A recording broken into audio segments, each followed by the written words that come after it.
रुक जाओ है ना, जाने दो उसको। अच्छा वो उसको पता चल गया। ये तुम क्या कह रहे हो तियोंग? अगर उसने जाके तुम्हारे डैड को सब कुछ बता दिया तो हमें ऐना से बात करनी होगी और उसको सारी बातें समझानी होंगी। उसे अपने डैड को बताने से रोको तुम तियोंग। जाने दो उसको जंकुक। अच्छा ये अगर वो जाके सब कुछ बता देगी तो हम कब तक सबसे झूठ बोलते रहेंगे? मुझे नहीं पता, बस मैं ये चाहता हूँ कि ये बातें सबके सामने नहीं आनी चाहिए, क्योंकि ये नॉर्मल नहीं है। खासकर जब तुम्हारे डैड के सामने आएगी तो क्या होगा? अगर तुम हमारे रिश्ते को बचाना चाहते हो तो चलो मेरे साथ। मैं नहीं चाहता कि जो कुछ भी नामजुन और जिन ह्योंग के साथ हुआ है वो हमारे साथ भी हो। तुम्हारे डैड हम दोनों को अलग कर देंगे। चलो मेरे साथ। रुको है ना, तुम रो क्यों रही हो? क्या तुम तियोंग से प्यार करती हो? जवाब तो मुझे नहीं, मैं तो गिर गई थी बस इसलिए रो रही हूँ। तो फिर प्रॉब्लम क्या है? तुमने जो कुछ भी देखा वो सब वैसा नहीं है जैसा तुम सोच रही हो। क्या मैं गलत हूँ? मैंने जो देखा वो गलत था। मैंने तुम दोनों को साफ साफ देखा है कि तुम दोनों किस कर रहे थे। इसके बाद जंकुक पूरी कहानी अच्छे से ऐना को समझाते हैं। अच्छा वो तुमने मुझे सब कुछ बता दिया है। मैं तो ये देखकर थोड़ी हैरान हो गई थी कि तुम दोनों एक दूसरे को डेट करते हो। तुम दोनों के रिश्ते से मुझे कोई प्रॉब्लम नहीं है। मैं ये शादी नहीं करना चाहती, बस मेरे डैड जबरदस्ती ये शादी करवाना चाहते हैं। लेकिन मैं उनको समझाने की पूरी कोशिश करूंगी। आई एम सॉरी, मेरी वजह से तुम दोनों परेशान हो गए। मैं चलती हूँ, गुड बाय। वैसे ही लड़की बहुत अच्छी है। हाँ सही कह रहे हो जंकुक, लेकिन मुझे इस बात की कोई परवाह नहीं है अगर किसी को भी हमारे बारे में पता चलता है तो। मैं यही चाहता हूँ कि सबको पता चल जाए कि तुम सिर्फ मेरे हो और मैं तुम्हारा हूँ। और तुम कभी भी मेरा साथ मत छोड़ना और ना ही मैं तुम्हारा साथ छोड़ूंगा। कभी गलती से भी मुझे छोड़ने की कोशिश मत करना तुम। हाँ जरूर बेबी, मैं तुमसे प्रॉमिस करता हूँ कि मैं तुम्हें कभी नहीं छोड़ूंगा। क्या हुआ है ना, तुम इतनी जल्दी घर वापस कैसे आ गई? तुम तो तियोंग के साथ शॉपिंग करने जाने वाली थी। डैड आप ये तमाशा बंद कीजिए। तियोंग के लिए मैं अपना टाइम वेस्ट नहीं कर सकती। वैसे भी उसने मुझे अभी बताया है कि उसका एक बॉयफ्रेंड है। वो मुझे कभी प्यार नहीं करेगा। इसलिए प्लीज आप ये सब बंद कर दीजिए। अगर आप ये शादी सिर्फ पैसों के लिए करवाना चाहते हैं तो हम कहीं और भी जा सकते हैं। ऐसा नहीं हो सकता है ना। रुको है ना, मेरी बात तो सुनो। अब मुझे ही कुछ करना होगा। मुझे तियोंग के बॉयफ्रेंड का पता लगाना होगा और उसे जल्द से जल्द खत्म करना होगा। दूसरे दिन ऐना के डैड तियोंग के ऑफिस जाते हैं और पूरा दिन तियोंग पर नजरें रखते हैं। वहां जाकर उनको ये पता चलता है कि जंकुक ही तियोंग का बॉयफ्रेंड है। वो सोचते हैं इसका मतलब कि तियोंग दूसरे टाइप का लड़का है, इसलिए उसे मेरी बेटी पसंद नहीं आई है। लेकिन मुझे इस बात की कोई परवाह नहीं है।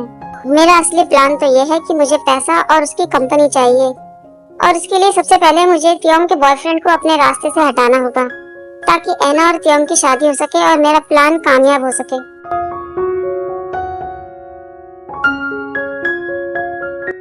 रुकिए मिस्टर किम, मैं आपको कब से आवाजें लगा रहा हूँ, क्या आपको सुनाई नहीं दे रहा है? क्या बात है, आप मुझसे नाराज हैं क्या? मैं तुमसे इसलिए नाराज हूँ क्योंकि तुम इतनी देर से शुभा से बातें कर रहे हो और वो भी हंस के। आपको कैसे पता चला? मेरा मतलब है कि ऐसा कुछ भी नहीं है, आप ऐसा क्यों सोच रहे हो? मैं तो बस उनसे हाय हेलो कर रहा था। लेकिन इतना हंस के बातें कौन करता है? हे भगवान तियोंगी, मैं तुम्हारा क्या करूँ? तुम मेरे सामने भी उससे ऐसे ही बातें करते हो। तियोंगी ऐसे ही बोलते रहते हैं और जंकुक चुपचाप वहाँ से चले जाते हैं। रुको जंकुक, मैं तुमसे बात कर रहा हूँ ना, मेरी बात अभी खत्म नहीं हुई है। मैं तुम्हारी और बकवास नहीं सुन सकता हूँ, मैं जा रहा हूँ यहाँ से। लेकिन तुम ऐसे गुस्सा होकर कहाँ जा रहे हो? गुस्सा तो मुझे होना चाहिए। जंकुक रुको, पहले तुम मुझसे प्रॉमिस करो कि तुम मुझ पर बिना वजह गुस्सा नहीं होगे। हाँ मैं तुमसे प्रॉमिस करता हूँ बेबी। मैं बस तुम्हें खोने से बहुत डरता हूँ और मैं तुम्हें किसी और के साथ नहीं देख सकता। मैं सिर्फ तुम्हारा ही हूँ। एक मिनट रुको जंकुक, डैड का फोन आ रहा है। तियोंगी अपने डैड से बात करते हैं। थोड़ी देर बाद कहते हैं, जंकुक आज रात डिनर के लिए डैड ने तुम्हें खाने पर बुलाया है, चलो मेरे साथ घर। लेकिन उन्होंने मुझे क्यों बुलाया है? हमारे लिए तो ये अच्छी बात है कि उन्होंने तुमको भी खाने पर बुलाया है। चलो हम घर चलते हैं।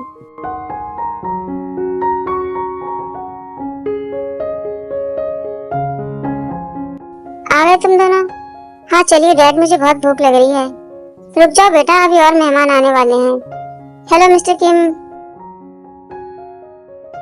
तुम यहाँ क्या कर रहे हो? क्या तुम जानते हो इनको? सर आपको नहीं पता, ये बहुत ही घटिया किस्म का इंसान है। ये वही आदमी है जिसकी वजह से मेरे डैड की डेथ हो गई थी। ये बहुत गंदा आदमी है सर, आप प्लीज इससे दूर रहिए। क्या तुम जानते हो जंकुक को? नहीं मिस्टर किम, मैं तो आज पहली बार इसको देख रहा हूँ। ये झूठ बोल रहा है सर, ये मुझे जानता है बहुत अच्छी तरीके से। मैं सच बता रहा हूँ कि आप इससे दूर रहिए। वरना ये आपको भी बर्बाद कर देगा। ऐना के डैड सोचते हैं फिलहाल के लिए मुझे शांत रहना होगा, वरना मिस्टर किम को मुझ पर शक हो जाएगा। फिर कहते हैं सॉरी बेटा, लेकिन मैं तुम्हें नहीं जानता हूँ, शायद तुम्हें कोई गलतफहमी हो गई है। बंद करो अपनी बकवास, तुम दोनों चुप रहो और जंगकुक तुम यहाँ से जाओ। लेकिन डैड, जंगकुक की इसमें कोई गलती नहीं है। तुम चुप रहो तियांग, बॉडीगार्ड जंगकुक को यहाँ से बाहर निकालो। लेकिन सर, अभी मेरी बात खत्म नहीं हुई है। शुक्र है भगवान का मैं बच गया, तुम मुझे कभी नहीं हरा सकते हो बच्चे। जंगकुक बोलते हुए जाते हैं कि प्लीज सर, आप उस आदमी से दूर रहिए, वो आदमी बिल्कुल भी अच्छा नहीं है। जंगकुक, मुझे तुम्हारी बातों पर विश्वास है। तियांगी, चुप रहो तुम्हें उसकी बातों पर विश्वास करने की जरूरत नहीं है। उसने बिना किसी सबूत के इनके ऊपर इतना बड़ा इल्जाम कैसे लगा दिया? बेहतर होगा कि तुम अपनी कंपनी पर ध्यान दो।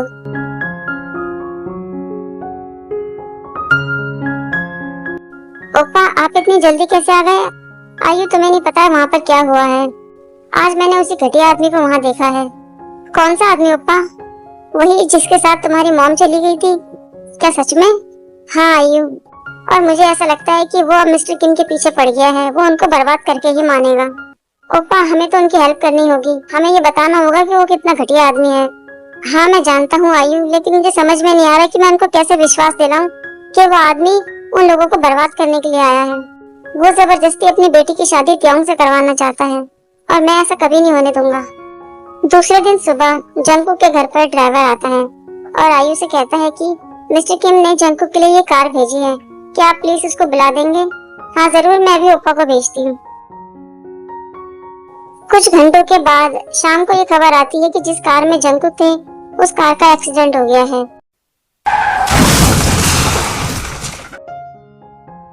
और उस कार का ड्राइवर और जंगकुक दोनों की ही डेथ हो गई है।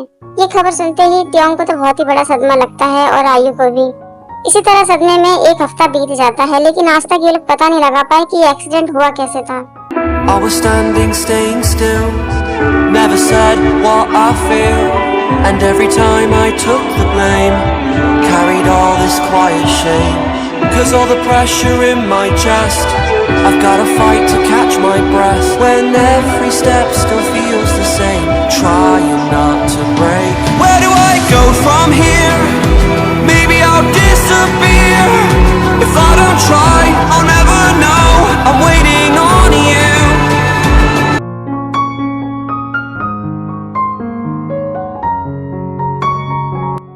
तियांगी, तुम अभी तक सोए क्यों नहीं हो? इतनी रात हो गई है। तुम किसकी यादों में खोए हुए हो? तुम्हें जल्दी सोना चाहिए बेटा। कल तुम्हारी शादी है ऐना के साथ। मैंने आपसे पहले ही कह दिया है कि मैं ये शादी नहीं करूंगा, तो फिर आप जबरदस्ती मेरी शादी क्यों करवाना चाहते हैं? तुम कब तक उस जंगकुक की यादों में खोए हुए रहोगे बेटा? अब तुम्हारी उम्र हो गई है शादी की और तुम्हें इस बात को मानना होगा कि तुम्हारी असली सोलमेट ऐना ही है। इसलिए प्लीज अपनी जिंदगी में आगे बढ़ो और उस जंगकुक को भूल जाओ। ऐसा नहीं हो सकता डैड, वो मुझे छोड़ के नहीं जा सकता, लेकिन वो अब इस दुनिया में नहीं है बेटा। तुम्हें उसकी यादों से बाहर निकलना होगा, वो मर चुका है। चुप रहिए डैड, वो मर नहीं सकता। मैं जानता हूँ कि वो आज भी जिंदा है, ऐसा कभी नहीं हो सकता। दूसरी तरफ ऐना भी तियांग के बारे में सोचती है और कहती है मैं जानती हूँ कि जंगकुक की जगह मैं कभी नहीं ले पाऊंगी, लेकिन मुझे इन दोनों के लिए बहुत बुरा लग रहा है।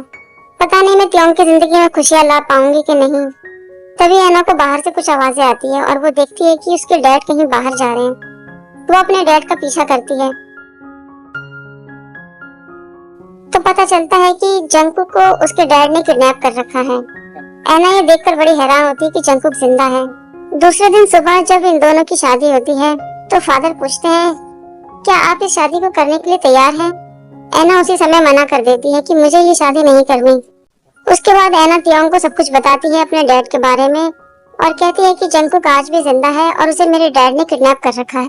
तियांग तो उसी समय भागते हैं अपने जंगकुक के पास और ऐना के डैड को पुलिस वाले गिरफ्तार कर लेते हैं।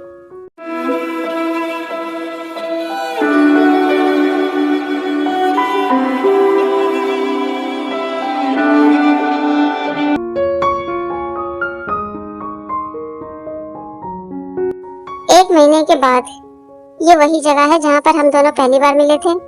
वैसे उस समय अगर तुमने लड़की बनने का नाटक ना किया होता और मुझसे झूठ ना बोला होता तो शायद आज तुम मेरे पास नहीं होते। वैसे भी अब हमें किसी से भी झूठ बोलने की जरूरत नहीं है, ना ही अपने डैड से कुछ छुपाने की जरूरत है।